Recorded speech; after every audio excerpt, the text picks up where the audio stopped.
Hello, YouTube. This is Todd, Philosopher King, one of many. Today, whenever you're watching this, for me it's tonight. Gospel of Thomas, right? We're looking at Gospel of Thomas. This is going to be one of a few videos of a series. Lecture videos I've done with my little board here on early Christianity. I'm going to do one on Mark soon as a complement to this, as kind of the big finale. But this one, we're really going to be looking at the height of the wisdom / enlightenment, gnosis, if you will, tradition of, I would say, Orthodox, quasi-Orthodox Christianity. I think this stuff we're going to get into, these ideas, I think, go back to probably to the time of Jesus, if not right afterwards.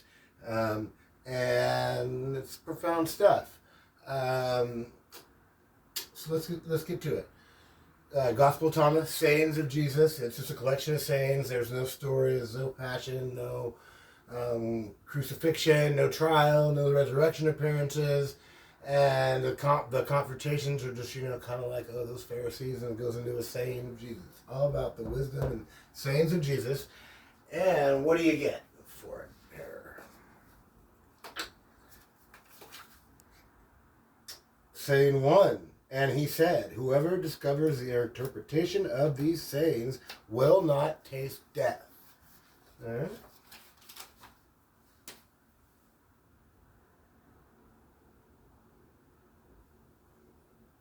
You're not going to taste it if you can understand. It's 114 of them, 114 sayings of Jesus. Maybe you don't have to understand them all, right? And so what I'm going to do, I'm going to streamline it here to get to the really important ones to help you not taste death, because it's got a bad taste, right? And not tasting death, I should say, there's the aspect of it just you're not going to die, you'll be immortal. So there's a path to immortality here. There's also a way of tasting death in this life, right? For example, say in 46, he compares the world to a carcass, and then once you've had a taste of the divine world, you're not going to have a taste for this other stuff. It's going to taste like death, right? Tastes better when you're enlightened, basically, right? And what's enlightenment here is going to be self-knowledge, right? Once you get this, right, then you're not going to taste death, and you're going to be good. So how do you get self-knowledge? How do I know that? All right, we already looked at saying 1, he who discovers the interpretation of these sayings will not taste death. Saying 2, Jesus said, let one who seeks not seeking until one finds. When one finds, one will be troubled. When one is troubled, one will marvel and will rule over all. Right? Rule over all. Now, some people think that, what is it, 1 Corinthians, that 4:8, Paul says, are you already wealthy? Have you already become kings? Without us knowing, and he thinks that's a reference to this rule over all, like ideal, right? So, rule over all, right? You're very high goal here. So, we're not going to dwell on that too much. I'm going to return to that idea later. But saying 3 is the one I really want to get into, because this is where we're going to get into the theme of self-knowledge, and who doesn't want to know themselves, right? So Jesus said, if your leaders say to you, look, the kingdom is in heaven, then the birds of heaven will precede you. If they say to you, it is in the sea, then the fish will precede you. Rather, the kingdom is inside you, and it is outside you. Jesus continues, when you know yourselves, then you will be known, and you will understand that you are children of the living Father. But if you do not know yourselves, then you will dwell in poverty, and you are poverty, right? Wealth, poverty, right? So this is Corinthians, guys, 4:8, talking about being wealthy as opposed to the poverty, and that wealth comes in this knowledge they're children of the living Father, ruling over all. There, and Paul's kind of, well, he's not liking it. He doesn't say that they're teaching to wrong. He just says they're not ready for it, and they probably weren't. And it sounds like they were. Self-knowledge that gives you will know that you are sons or children of the living Father. Give me a capital F there, Daddy. That's God, living Father. Sons of the living Father. That's what you get with the self-knowledge. Now we need help. How do we get that self-knowledge? Well, there's this thing called the bridal chamber. Right? And it's in this chamber where one attains self-knowledge. Real quick, Gospel of Thomas 75. Jesus said, there are many standing at the door, but those who are solitary will enter the wedding chamber. Solitary, alone, single. The word is monachos in the Greek, right? And solitary, single, right? Monachos, mono being one, right? And this word actually, it gets used at this time to refer to monks. Oops, that's not good. Monks. All right. You're going to be a monk, which means you're going to be not eating the whole ton. You're not going to be having sex, right? You're going to be celibate. You're going to be living an ascetic lifestyle. You're going to be contemplating. You're going to hopefully have like a teacher giving you these riddles, working on the sayings of Jesus. But you're going to be trying to get into this this bridal chamber. So you have to become one. Right? Well, how do you do that? How do we become one? That's why you need saying 22. If you haven't read saying 22, you haven't read Thomas, all right? It's a good one. This is an important one. So Jesus saw some babies in nursing, and he said to his followers, these nursing babies are like those who enter the kingdom. And the followers say back, oh, then we shall enter the kingdom as babies? Right, so they just take them literally, or, I don't know.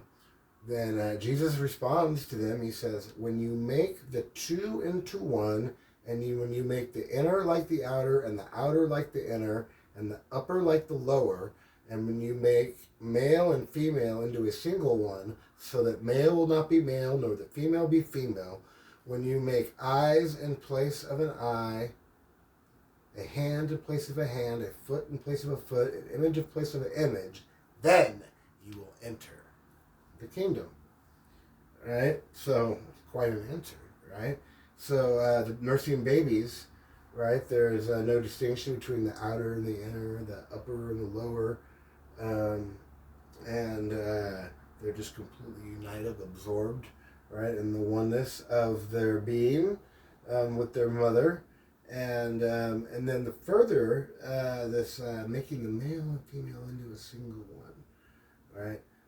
So that neither will be male nor female, right? Critical. This has parallels in the Gospel of the Egyptians and Second Clement and numerous Gnostic texts, the Apocryphon of John, for example, and it's sort of ideal, this early Christianity, to achieve some sort of androgyny, right?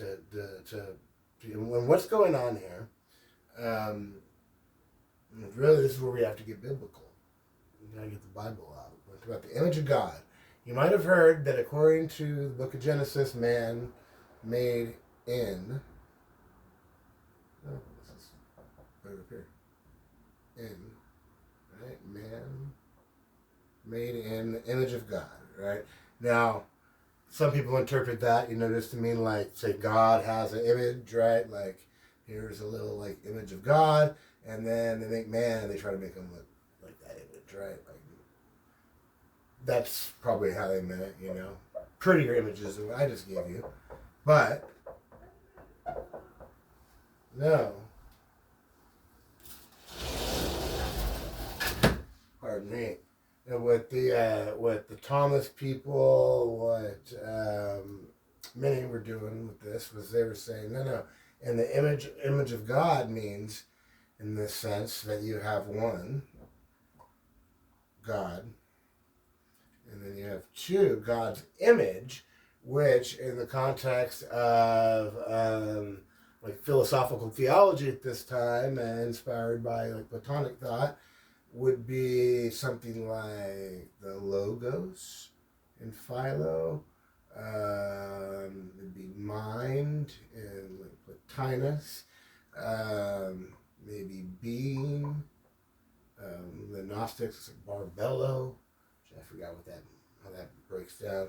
But what it is the emanation theory. It's modeled on the sun analogy in Plato's Republic, where you got like the sun here and you got its rays, right? And it's compared to God, right? Number one, and two, these rays representing this intelligible being, mind, logos, however this secondary idea gets expressed.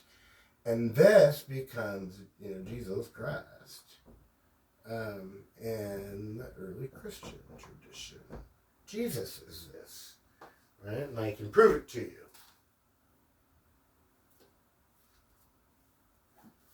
Colossians 1, verse 15.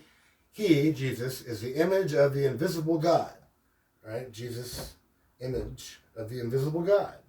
Right? The firstborn of all creation, for in him all things in heaven and on earth were created, things visible and invisible. Right? So it's through this, God, what God does, right? He's looking at this, God, right? Comes out over here, it's like, and he uses this to make the world. Like heaven and earth. Make the cosmos, make everything, right? That's like the blueprint, right? This Jesus in Colossians, and it gets expressed in different ways. Jesus becomes the logos in the Gospel of John, borrowing from Philo. Jesus' status keeps getting elevated, throughout the first century. Comes the logos, and so that's the image of God. What they wanted to do, they wanted to read back into the Old Testament this theology, this understanding, right? It's kind of fun. And that's what they were doing. And then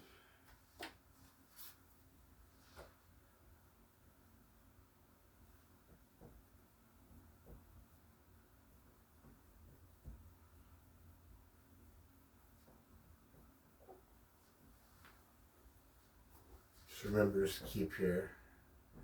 Shorthand. God, number one. And we'll say logos. Alright. Number one, number two. That's Jesus according to early Christianity. Image of God. Right?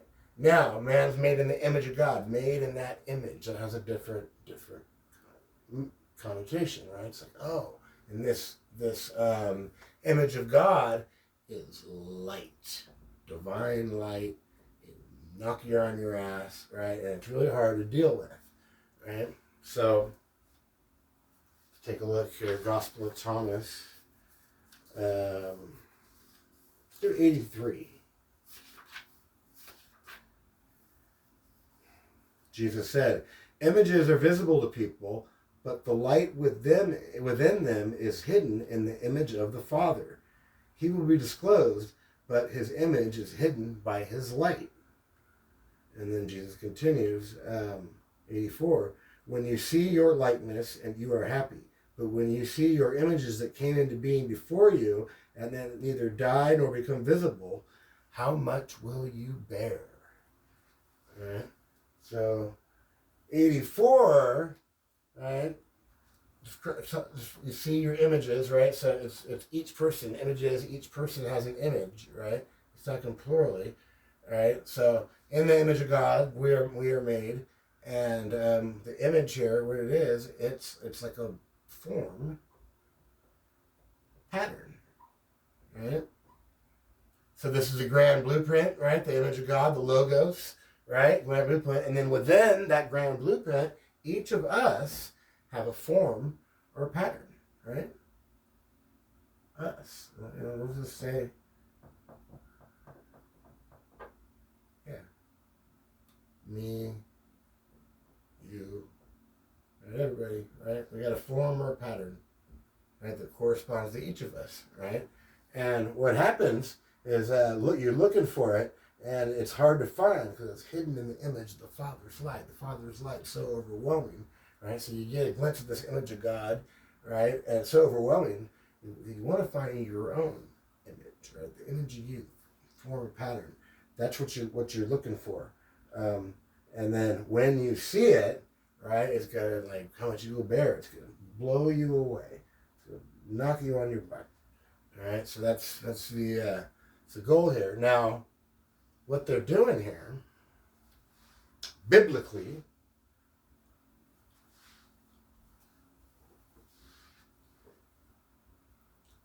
form, pattern, in the image of the light. I'll leave that here for now. So you got the two creation stories in Genesis, right? Genesis 1, right? The 7 days, and then God creates man in his image, right? Male and female he created them. And what they do, you got first creation story, 7 days. And then you have the second creation story, right, which is the Garden of Eden, where the man is formed from a lump of clay, and God breathed his spirit into him, right? And so, say, Garden of Eden. And what they were doing back then, they're interpreting these as your first Adam and your second Adam. And the argument is that in Genesis, is it 2:15, the second mention of God taking the man, Adam, and placing him in the garden, that second mention of him is actually a reference back to this Adam, right? So Genesis 1:8, he says that God puts the man in the garden, but he repeats that at Genesis 2:15, but says to keep it and till it. And Philo of Alexandria looks at that and he says, oh, the second guy, that's a double there, something's going on. Second guy gets work to do. He's referring to the original man, the one that was formed, the form pattern of man, right? This guy, he's being placed inside the original man, right, in the garden, along, like it's like a soul and body, mind and body kind of a thing, right? But they still held that this form remained like by itself in the image of God eternally, but somehow we were participating in it, right? Like we are kind of in two places at once. The real form self up here, ultimate pattern, and then us in reality, or the wrong word maybe, in our current embodied condition down here in the man form clay, right? It's human. Right? So body and soul is how they read that. It's an interesting topic, and what they believed was that if you you could take this,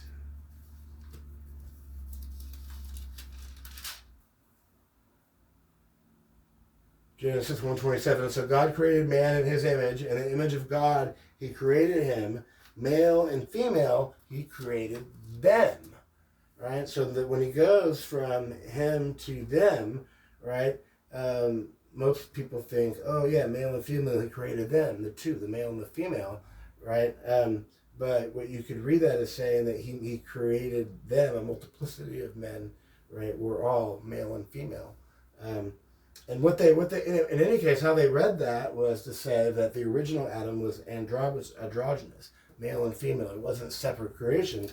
What happened is they got separated in the Garden of Eden, right? When God takes the rib or the side, depending on how you understand, how you interpret the Hebrew, the side of a rib of Adam to make the woman, and then the division there, and they become two. And the Thomas tradition is really interested in putting this back together and becoming one. What they do, they take this verse that's, to signifies, copulation really. Therefore, a man leaves his father and mother and clings to his wife, and they become one flesh, right? Well, they elevate that to the spiritual realm, and they become the idea of becoming one. And what it is you're by becoming androgynous, you're becoming more like that form and pattern, and you're able to ascend and have an image of experience of the image of God in the light, encounter the image of yourself, your true form and self, and ultimately merge with it. Hand for a hand, eye for an eye. And that, my friends, is the bridal chamber. Right? The bridal chamber. Or wedding chamber. Got to become one. Neither male nor female.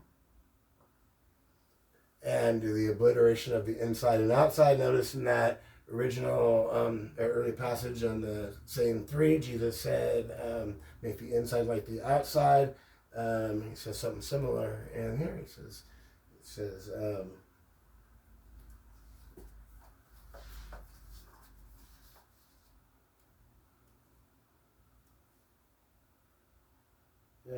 when you make the inner like the outer like the inner, the upper like the lower. Right? It's you're wanting to obliterate any kind of distinction to become this like one, not even unified, beyond unified, solitary, single. Right? That's the state of mind you need to enter into all this and play this game. Right? So you have that encounter. Now there's another thing that goes on here.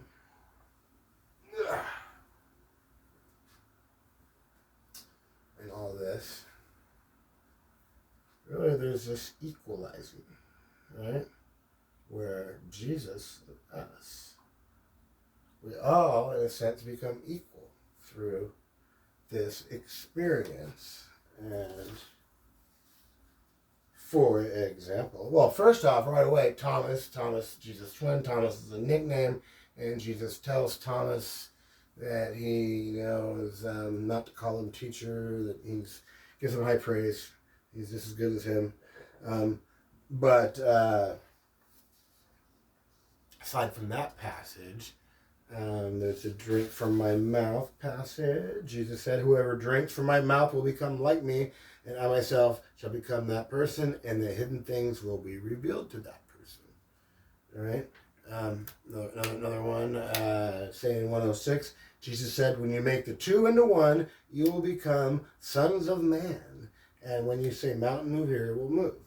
Jesus, of course, is the Son of Man. You too will be a Son of Man when you make two into one, right?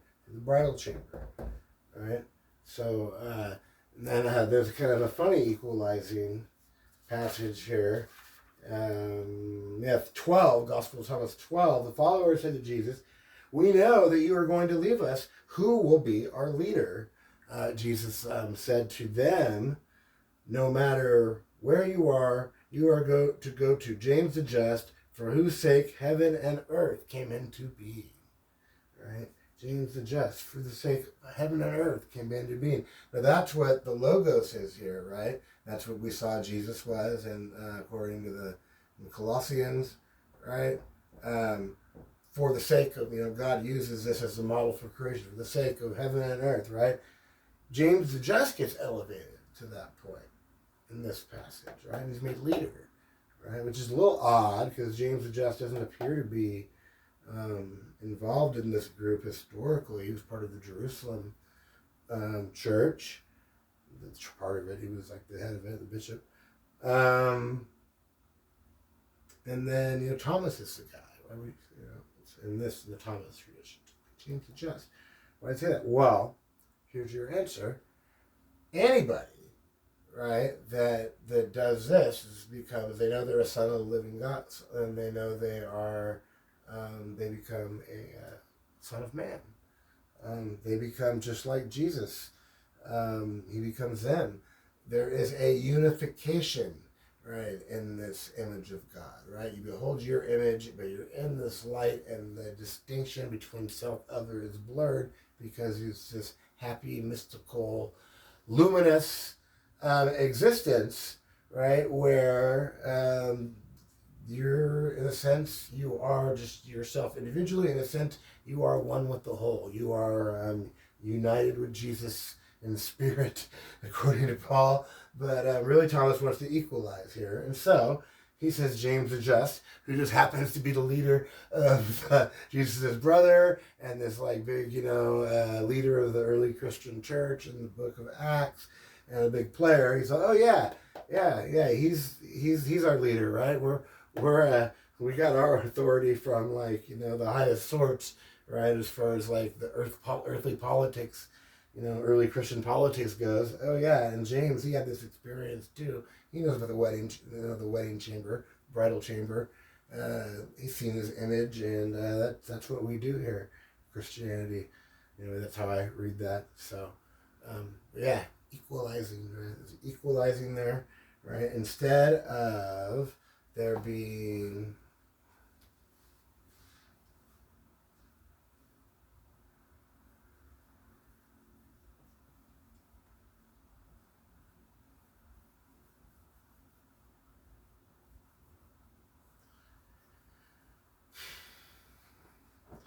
it's like Gospel of John. God, us, Jesus. And you gotta go through Jesus to get to God. No one gets to the Father but through me. Thomas, on the other hand, God, Jesus, us, right? And he's just trying to help us, right? And then once we get here, there's an equalizing and a oneness, and that's the equalizing sense. And Thomas is also in Mark. Jesus is trying to teach his disciples to not depend on him, and he says, have faith in God. If you want to say to this mountain, be thrown into the sea, and you truly believe it will be done for you, right? It doesn't say I'll do it for you. You need me, right? He's coach, right? So equalizing tradition. Coach Jesus.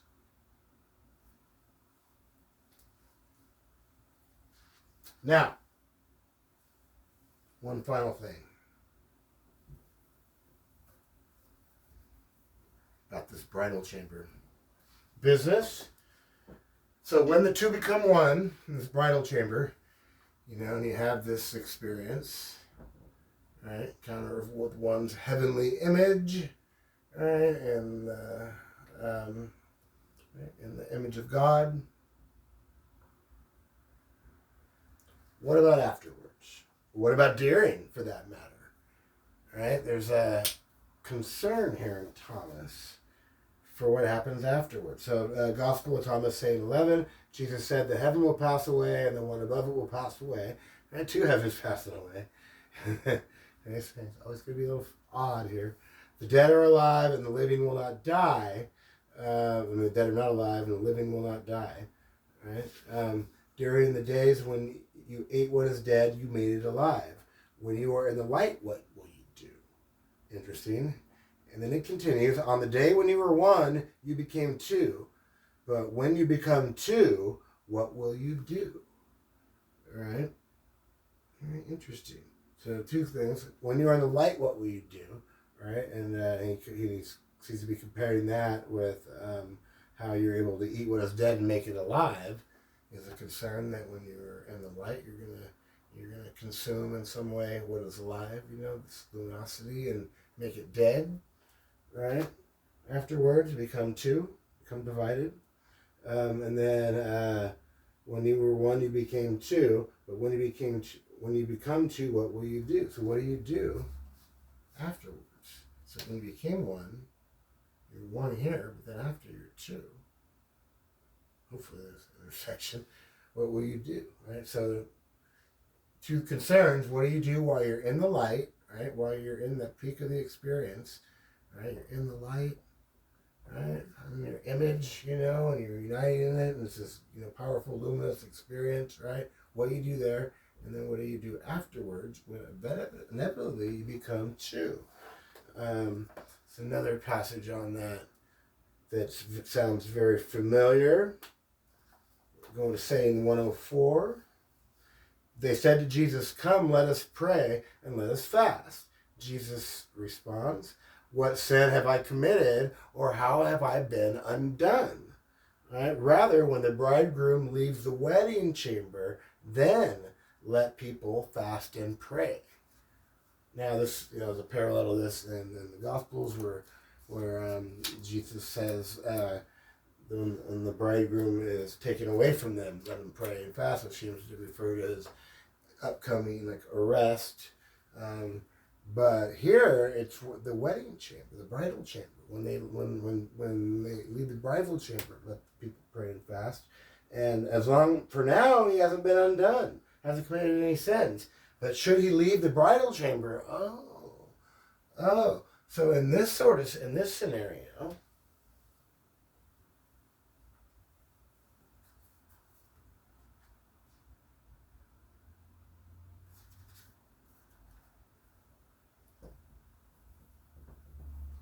says when the bridegroom leaves the bridal chamber, and that presumably could be Jesus, could be anybody, when they leave, now there's a danger of sin or becoming undone, right? Bad stuff, right? So now you could become, sinner, undone, not you become divided self again. And there's a risk, so you need to be able to manage that, and then you got to watch what happens while you're in there, because the problem apparently can start while you're in the light, right? So there's a big warning there, right? And then the people, whether they're followers of somebody who's left the bridal chambers and need to fast and pray and fast, or whether it's they themselves in that situation. Maybe the answer here, right? You're divided, you're sinning, maybe you need to pray and fast. Get your ass out to the desert, pray and fast, and get your act together, so you can get back in here maybe and get, united again. So that would be the solution. Go back to this. I would say the Thomas community, that would be the solution, right? I would think. Fast and pray. All right, so that's about it.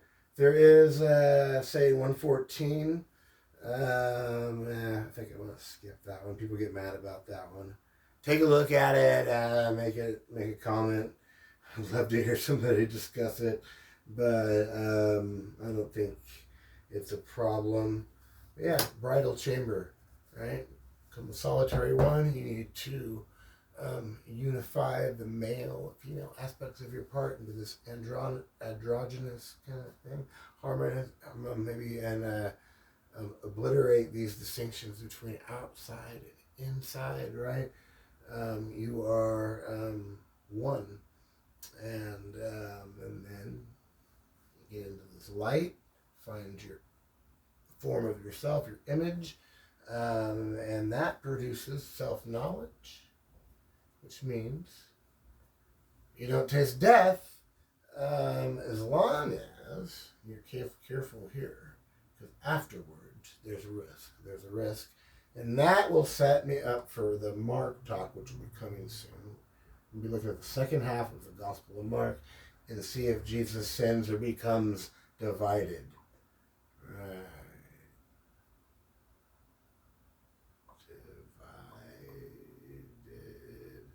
Jesus and Mark. Tragic story. So we'll get to that, and that'll be controversial. It'll be fun, and we'll tie it in with what's going on in Thomas. And then I will be retiring from my YouTube career. Just kidding. Anyway, thanks for paying attention. Take care.